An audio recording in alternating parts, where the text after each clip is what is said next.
Hello and welcome to Aston Originals. Today we are talking language. We're looking at some French and some English. I'm joined by Emmanuelle Labeau. Emmanuelle, just a little bit to begin with, a bit of an introduction from yourself, if you don't mind.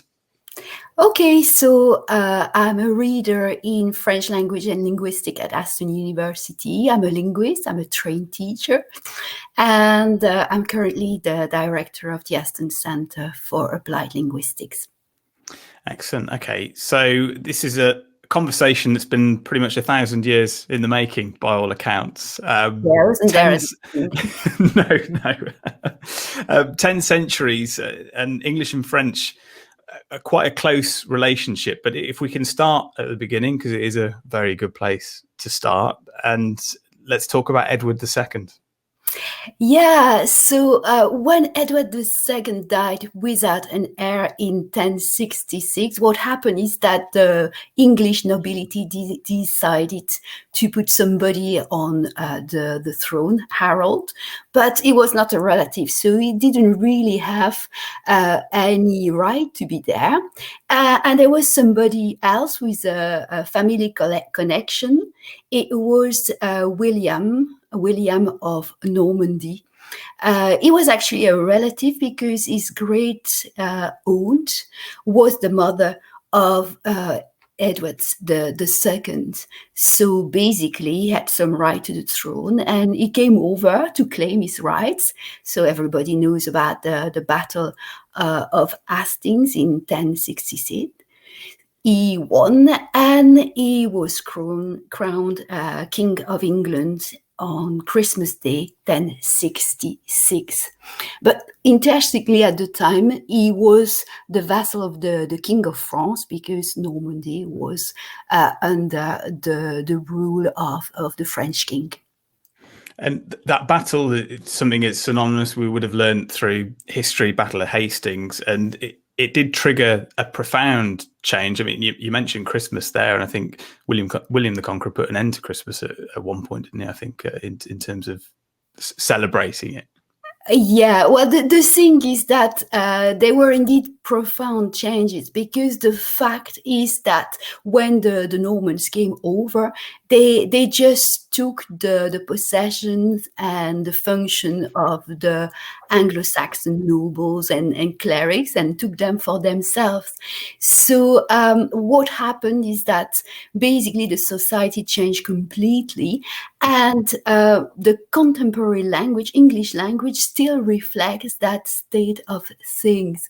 So, for example, when we think of the words English used to refer to animals and the meat that comes out of those animals, we can see that those words are very different. So we've got, for example, pig, pork, bull, beef, sheep, and mutton. And the names for the animals, as we can see, pig, bull, sheep, they come from Anglo-Saxon words, while the words for the meat come from Latin origin. And it's just because it was a poor Anglo-Saxon tending the flocks outside while the Normans were eating the meat. I love that. And aside from meat and animals as well, something around sort of like cut flowers which adorned the houses of the wealthy. Yeah, well, for example, we've got flower and bloom in modern English. Well, the flowers were the cut flowers that would have adorned the houses of the wealthy, and the blooms, well, that's what you could enjoy when you were outside tending the flocks. And also, when we look at sort of French in this context, and when we look at Norman as well. So I guess we should be labeling this as, well, Norman. Yeah. In fact, it was not really French, because the Normans were speaking, well, Norman. And Norman is a kind of a sister language to French. So it's derived from Latin, just like French, but it has differences like varieties, variation that are local. So basically what William brought to England was that variety.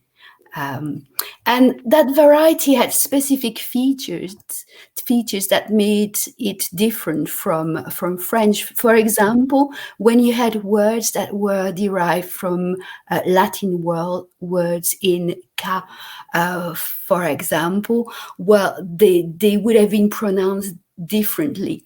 Caminum, so that was the past in Latin, it was chemin in Norman, so they kept the k, while in French, which was the variety that was spoken around Paris, they had the sh. So we had words such as, for example, vac for cow, which is vache in French, and we have nowadays in English words that still reflect the time at which they were borrowed from either Norman or French. So we have a word like castle, for example, that is derived from a word castellum, that means a small camp in Latin. And it gave a chateau in French, but it was castel in Norman, and obviously we've got the castle now. We have other words such as, for example, cater, that comes from a Norman word, acheter, which meant acheter.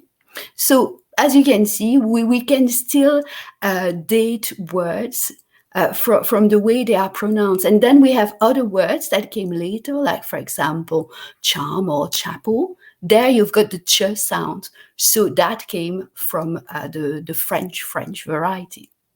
And does this help you sort of pinpoint along that, that 1,000 years, and a lot of things happen in that time, and notably, obviously, as you say, with language being one of those main themes, does it sort of help you pick out certain times and dates when we're looking at more like sort of Norman words compared to what the French is, and how that eventually works its way into the English language? Yeah, sure, because you can basically retrace the history of the language by looking at those words. Actually, learning English is a good way into Old French. But the thing is that obviously they were historical events that had an impact on that. Like, for example, in 1204, the King of England lost Normandy, and he lost it for love. Obviously, when it's related to French, it needs to be related to love. And the king, Jean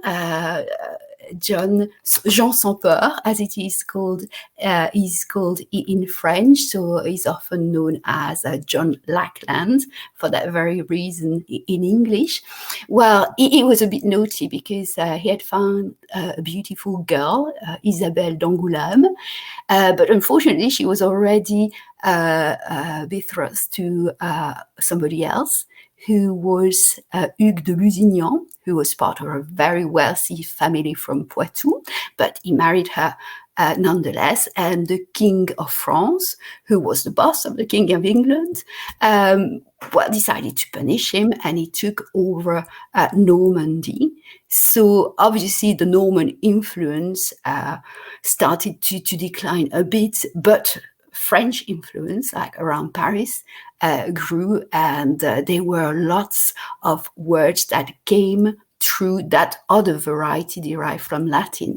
And actually, I was mentioning that it was all about love, but it's pretty much the fact, because for nearly 3 centuries, all the King of England married French princesses between about, I think it was 1152 and about, I think, the mid 15th century. They all married French princesses, and obviously they brought with them their language. So English was very much in touch with French at the time. And those sort of words, when you talk about keeping those older words like foreign and aunt, or there's a pronunciation as well where we get with words like roast and priest. Yeah.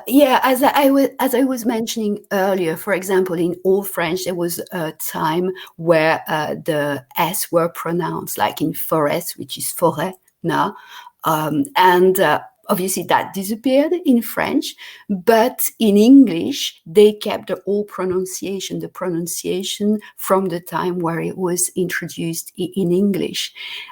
So there are words also that disappeared in French. So for example, there was a word, forain, which meant foreigner at the time. Nowadays in French, it means like travelers and not people from abroad. So it has changed its meaning in French, but it has kept the old meaning in English. Or you mentioned aunt. Well, in French nowadays is tante. And in fact, tante is a mistake because tante was a contraction of ta tante, ta aunt, your aunt. And then people just confused the words and created ta tante. So it was your aunt, in fact. And sometimes now in a popular French, you have people who say ma tante. So basically they say my, your aunt. It's quite interesting, isn't it? It must be quite interesting to see that evolution over that period of time. But also, it sounds like you get a little bit of gossip in there as well, with various people marrying people that they shouldn't necessarily be marrying. Yeah. Well, I think that's all the fun of languages. It's the basis of our lives. So you've got lots of things coming in, and basically languages evolve not so much because of what linguists say or think, but just because of the way people use them. And I think, you mentioned the relationship between the English and the French, and obviously it's something that is ongoing in a way for various reasons. I mean, fish seems to be the flavour of the month at the moment, but everyone would have heard of Joan of Arc. And just talk to us about what she did in throwing the English out of France. Well, actually, she did French a pretty bad disservice because, she managed to get the English out of France, but at the time, the English could speak pretty good French because we've got records from history books saying that they were swearing at each other in French. So it means that, they were quite fluent. But basically, by throwing them out, it meant that the English that were at the time occupying half of the territory of modern France, well, they couldn't influence it so much, and they couldn't get influenced by the language. So basically, they started going elsewhere. They conquered the world with colonization, and they, little by little, lost that close contact with French. It's a very interesting point, actually, that you mentioned swearing there, because I suppose the one main thing when it comes to swearing is that the other person needs to know what you're calling them for it to work. And it's the first thing, isn't it? And it seems that it does stand the test of time, is that the first words, I think, when I was a teenager anyway, that you'd learn in a foreign language is you make sure that you had the swear words down to a T before anything else. Yeah, well, I could teach you one from the time. So there was a word godon, and that swear word apparently was a deformation of goddamn. Oh, okay, right, okay. So a new one, not very used nowadays, but if so you would somebody would the odd person pick that up, or would you sort of need to be in the industry, as it were? So you'd need to know. You'd need to know. Let's have a look at those borrowed words, because there's been plenty of borrowed words, and I'm sure there are many of them. But the ones that are probably most familiar with people would be tunnel, ticket, budget is also in there as well. Yeah, well, actually, that is borrowing in the other direction, because we've talked a lot about what English took from Norman and French, but later on, the direction of the context changed a bit. In the late 18th century, things changed a lot in France. Obviously, there was the French Revolution, and England started to be very popular. First of all, for political reasons, because England was more enlightened than France. They already had a parliament, democracy. So some of those words, like democracy, were borrowed by French. Obviously, it was easy because it's in fact a word that comes from Greek, and that's part of the culture in France as well. But then later on, you had the Industrial Revolution. So there were lots of interesting and exciting new things coming from England. For example, all the words linked with the railways came, and indeed, as you mentioned, there were words such as ticket, for example, or tunnel, that were borrowed from English. But the funny thing is that those English words were actually not English words, because ticket was originally a French word, estiquette. And tunnel came from tonnelle, which was a kind of little covered area in a garden. So basically, the word traveled to and fro and came back to French from Old French via English. Really interesting. And just as a conclusion, you sort of noted that English and French may at times be enemies, but they are enemy brothers as far as language is concerned. So could you just explain a little bit what you mean by that? Because I think it's a really good analogy. Yeah, very much so. As I said, we can still find in English nowadays traces of French as it was centuries ago. So basically, in French, well, there is a lot about the history of English, and English, there is a lot of the history of French. So by knowing each other, by knowing each other's languages, we get a better insight into our own family history. So that's an encouragement to learn languages. Really, really interesting. And for anybody who sort of watched this and think, oh, I'd like to know a little bit more, where can people go to find out more? Oh, well, you have lots of interesting resources. I've got here a book that was written a few years ago by Henriette Walter. I don't know if it shows. Yeah, it'll show on the screen. If you put it more, might have to put it in front of your face a little bit to get the full stuff.